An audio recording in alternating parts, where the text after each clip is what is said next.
Circuit, ఒక IC, ఒక integrated circuit. ఈ ఐసి పని చేయాలి అంటే మనకి ఏమేమి ఉండాలి? మెయిన్ పార్ట్ ఫస్ట్ వచ్చేటప్పటికి ఆ ఐసికి ఇన్పుట్ వోల్టేజ్ అన్నది ఒకటి ఉండాలి. Input voltage. ఓకే, ఆ ఐసి స్విచ్చింగ్ అవ్వటం కోసం ఒక ఎనబుల్ లైన్ ఉండాలి. అంటే ఇలా మనం ఏదైతే ఒక బల్బ్ వెలగాలంటే ఒక స్విచ్ చేస్తేనే వెలుగుతుంది కదా, అలాగా. ఓకే, అది ఎనబుల్ అంటే పని చేయటం కోసం ఒక ఎనబుల్ లైన్ అన్నది కావాలి. అది ఎనబుల్ లైన్ వోల్టేజ్ ఎంత ఉంటుంది? 1.8 ఉండొచ్చు, 2.8 ఉండొచ్చు, dependency on the mother board.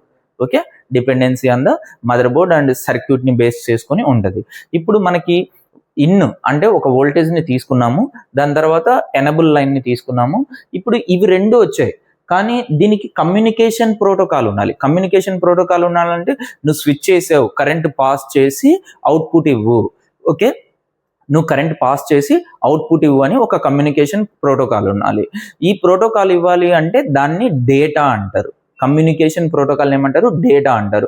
అది I2C అయి ఉండొచ్చు లేదా SPI ప్రోటోకాల్ అయి ఉండొచ్చు. Dependency on the company, brand, mother board ని బట్టి ఉంటది. అంటే కొన్ని దాంట్లో SPI ప్రోటోకాల్ వాడతారు, కొన్ని దాంట్లో I2C ప్రోటోకాల్ వాడతారు.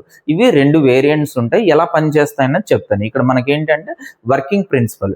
ఇప్పుడు ఏంటి ఇందులో ఇక్కడ రీసెట్ లైన్. ఓకే, ఇందులోనే మిడ్జ్ అయి ఉంటుంది I2C మిడ్జ్ అవుతుంది. ఇప్పుడు I2C మిడ్జ్ అయింది, మనకి ఏం కావాలి అంటే ఇప్పుడు ఒక ఐసీ లోపలికి ఒక వోల్టేజ్ ఇన్ అయింది, ఒక స్విచ్ చేసాం, ఒక రెసిస్టర్ ద్వారానో లేదంటే ఇంకొక ద్వారానో మనం వేరే ఐసీ నుంచి కమ్యూనికేషన్ తీసుకొని దీన్ని స్విచ్ ఆన్ చేసాం. మనకేం కావాలి? అవుట్పుట్ కావాలి. అవుట్పుట్ ఏంటి? మనకి అవుట్పుట్ ఏంటి? Voltage out. ఇప్పుడు ఏమైంది? ఇది స్టెప్ 1, ఫస్ట్ స్టెప్, తర్వాత సెకండ్, ఇది థర్డ్. ఓకే, అంటే ఇక్కడి నుంచి ఇక్కడికి వచ్చింది, దాని తర్వాత ఇక్కడి నుంచి ఇక్కడికి వచ్చింది.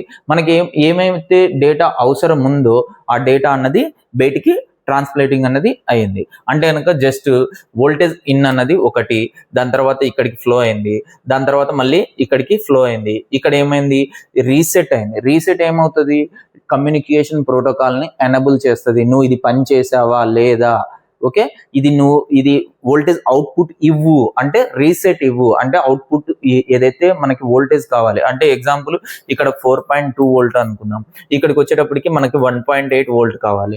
ఈ 1.8 వోల్ట్ కావాలి అంటే వోల్టేజ్ ఇన్ని ఇచ్చాము, స్విచ్ వేసాము, దీన్ని ఏం చేసేయాలి? లోపల కంట్రోల్ చేసి మనకి ఏదైతే అవుట్పుట్ వోల్టేజ్ కావాలనుకుంటున్నామో కమ్యూనికేషన్ చెప్పాలి.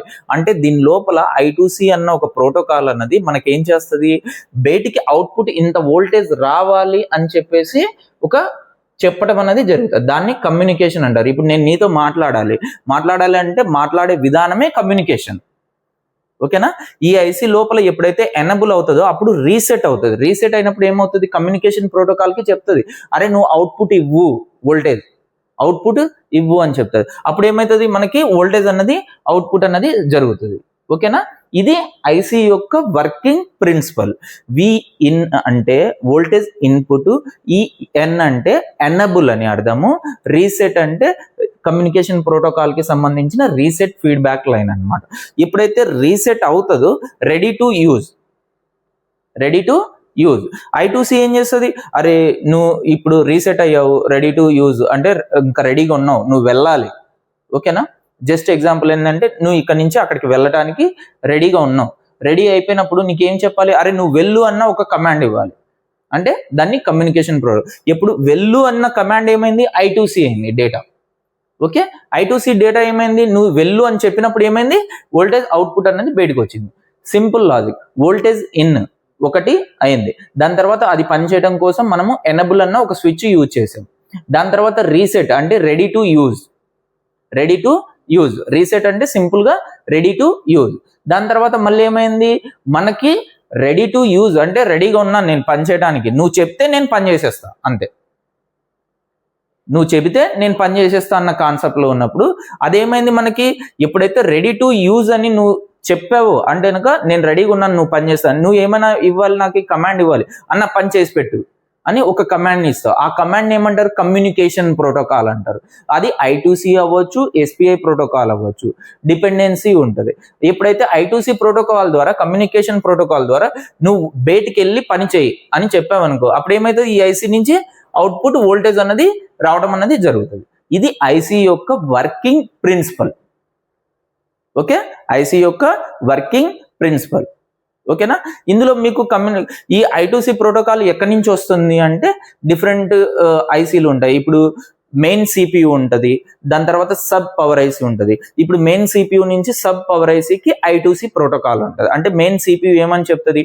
అరే నువ్వు ఈ పని చేసి పెట్టరా అని చెప్తుంది, అంటే వోల్టేజ్ అవుట్పుట్ ఇవ్వు అని చెప్తుంది.